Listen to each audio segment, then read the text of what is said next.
Welcome to Keep What You Earn, your judgment and jargon-free zone for entrepreneurs of all levels. Get ready to learn how to scale your business, save money in taxes, and create a business that grows your wealth.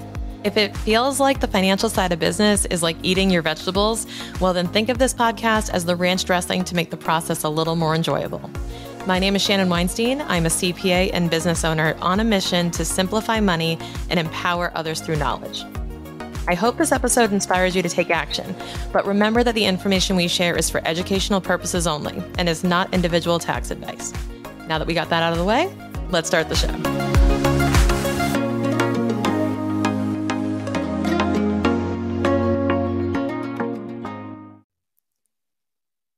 Hey, real quick, before we start the episode, I have a favor to ask you. Now, heading into 2024, the Keep What You Earn team and I are hyper-focused on making this podcast the best that it can be for you who listen.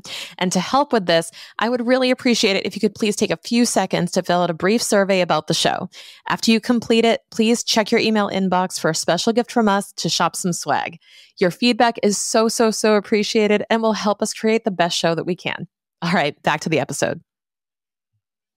As I dive into this episode, I debated releasing this episode a couple of times because I had admittedly a little bit of this kind of imposter syndrome because I wanted to talk to you about what I think are the 3 keys to a successful podcast.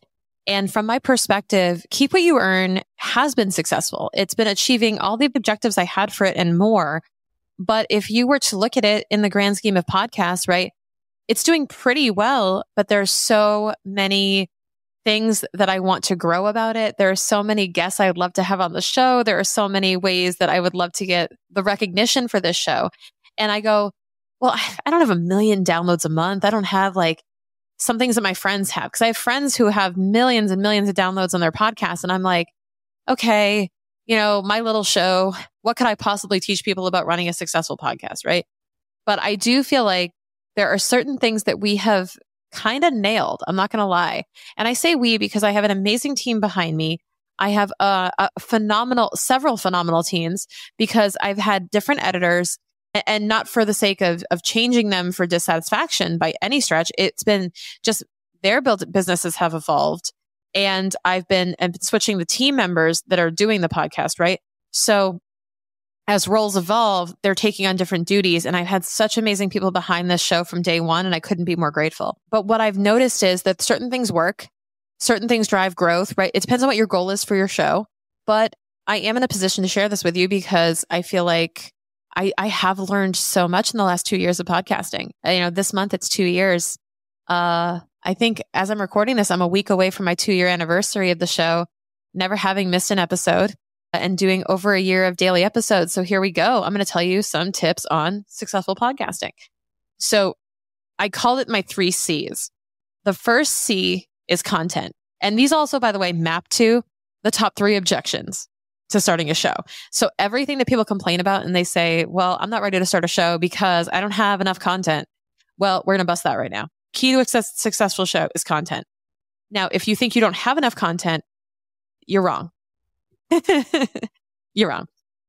And I'm going to explain why. So this is an exercise I recommend anybody do. If you're thinking of starting a show or a blog or a YouTube channel, whatever it is, some type of long form format, but you're like, oh my God, where do I start? I don't have enough content. What would I even talk about? Right. Which is hilarious. It's hilarious to me because I feel like I have no shortage of things to talk about. Obviously, here we are deep, like, what is this episode 379? Yeah. Plenty to talk about. But if you're feeling like that, here's my challenge to you. Sit down with a blank piece of notebook paper, a blank spreadsheet, a blank Word doc, whatever floats your boat, whatever you write in the best, or whatever you use for ideation and for note taking. And I want you to sit down and go through in your head the different topics that you teach on, aka you work on for clients. And I want you to come up with as many questions as you can on those topics. So I met with my marketing mentorship group that I work with other accountants. And we were talking about content creation. And I said, here's what happened to me 2 years ago with my podcast, by the way, is my I don't even know what to call you, Sid, if you're listening to this, but Sydney is my CMO / fractional COO / consultant. Like she's the backbone of Keep What You Earn, just so you know. And she was the one who sat down with me. She was doing my social media at the time and my operations. And this is pre-Courtney, I think. I can't remember. It's all a blur. But what we did was she sat me down and she was like, you need to start the show. It's going to do well. And I was like, I don't have enough content. And I did this exercise. I sat down. I said, you know what? I'm going to sit down and write down what I'm going to say or ideas of what I could possibly talk about. And I did this with my marketing mentorship group. I just gave them, I said, listen, S Corps, because these are all accountants, by the way. They know this stuff. So I'm going, S Corps, come up with as many questions in the chat as you can around this topic of S Corps. Like, what are the questions that people ask you? And they came up with in 30 seconds, they came up with 20. And I was like, 20. Okay. That is, that is basically, if depending on how you slice it, that's 5 months of weekly content.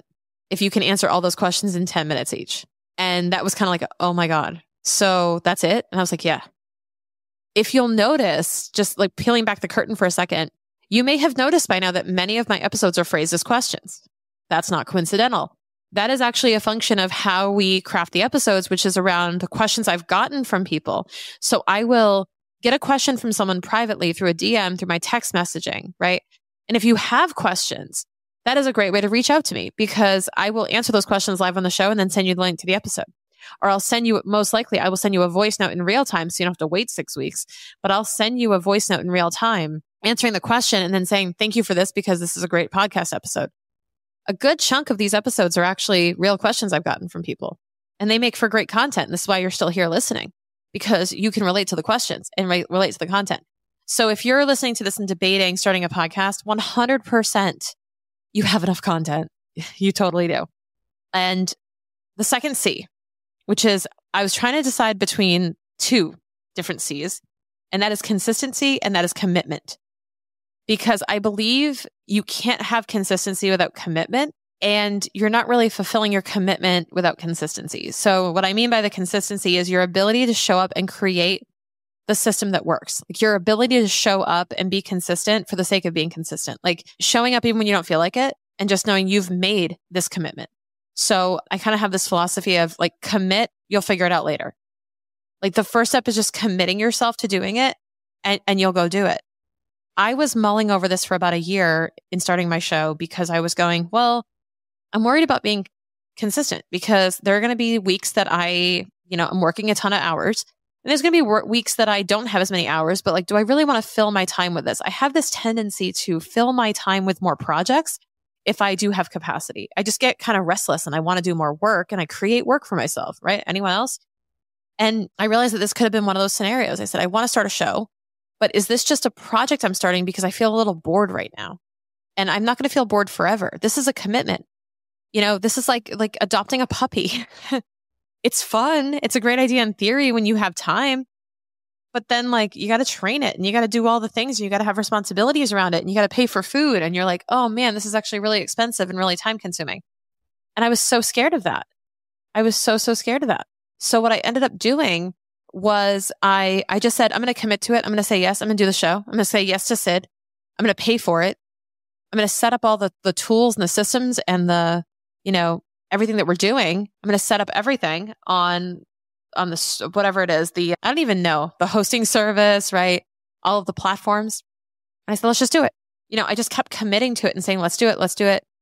And then over time, I realized that I committed, so I have to fulfill on that commitment. Like I just had to keep that promise to myself and to my team that I was going to keep doing it. And you guys helped a ton because those of you who listen to the show, if you reach out to me in the DMs, if you reach out to me via text message, or however you want to contact me, and you say anything nice about the show, it means so much to me because it means that consistency was worth it. Like that showing up every day and delivering some type of content for you, you found valuable. And it really does mean the world to me. There are some of you who reach out to me pretty frequently, and I'm so grateful because it keeps me going and reminds me that people are actually listening and that I have a responsibility to serve you. So thank you for that. And I think that if you're thinking about releasing a show, that you'll discover that as well. You're going to realize that there are people who are going to be relying on you and will call you out if one of your episodes doesn't show up on their podcasting platform. Or will say, hey, like, where's today's episode? You usually do daily. Like they get into the habit and then they expect you to, pop up every Tuesday. And if you don't, they're like, oh, like, where's Shannon? So it's true. It's well worth it though. Now, the last thing is conversion. So we talked about content, consistency, conversion. These are the three elements of a successful podcast. Conversion is the part most people skip. So I think people will hesitate to start a show because of content and consistency. Once they overcome those two obstacles, those two objections, they tend to start. But there's one more objection I want you to overcome explicitly, and that is conversion. So very important that your podcast, if you're going to start one, has a place in your ecosystem. I cannot emphasize this enough.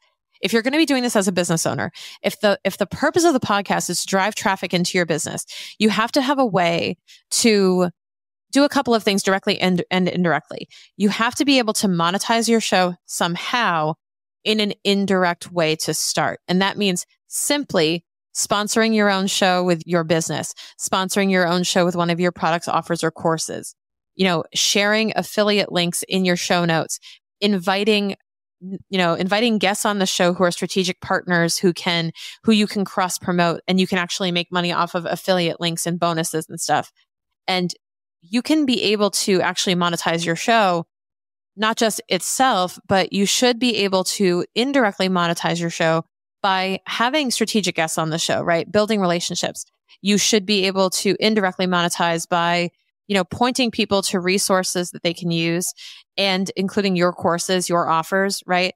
And ultimately, even if it's a lead magnet, even if it's free stuff, right?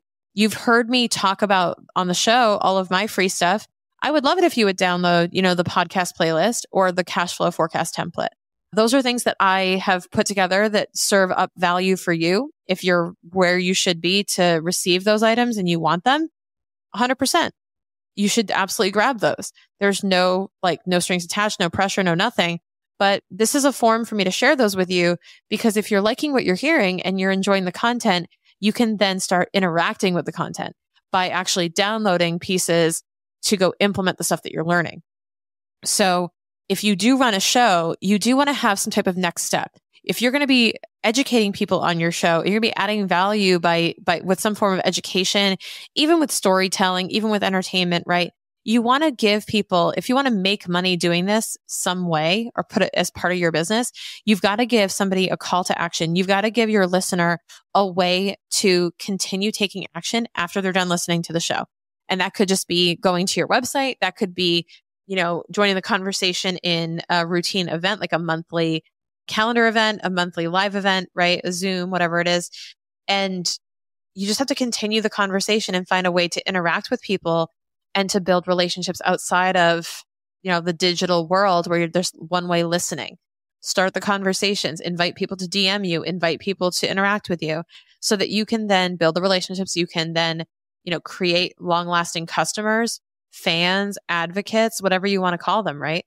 Based on how you can serve them.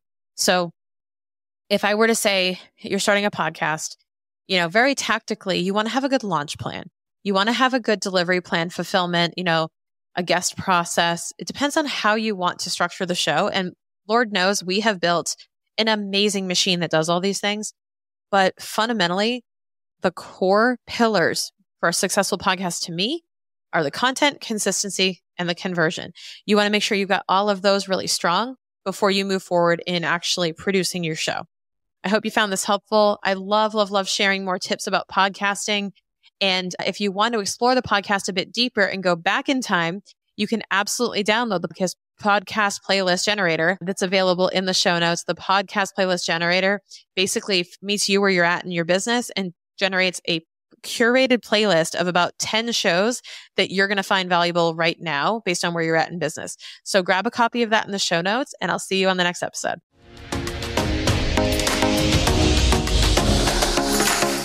Finding the right support that you need for your business can be so confusing when it comes to accounting and tax.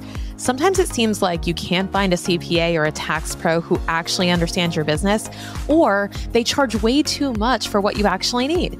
I've seen this for so many entrepreneurs. They're in a bad relationship with their accountant because they don't know what to look for. It is not your fault. So I created a perfect guide for you that is totally free. It's called the Money Pro Matchmaker, and it will teach you what your pro should be doing, questions you can use to interview them to find the right person for you, and a guide to evaluate them so you know you're getting what you pay for. Do not get stuck or screwed with the wrong accountant. Download the guide now at moneypromatchmaker.com.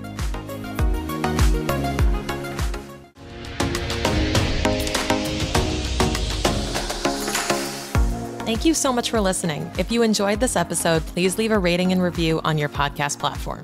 This small action goes a long way for podcasters to get our message heard by more business owners just like you. Be sure to check out the show notes for links to information about our guests and ways to get in touch with me. We'll see you on the next episode.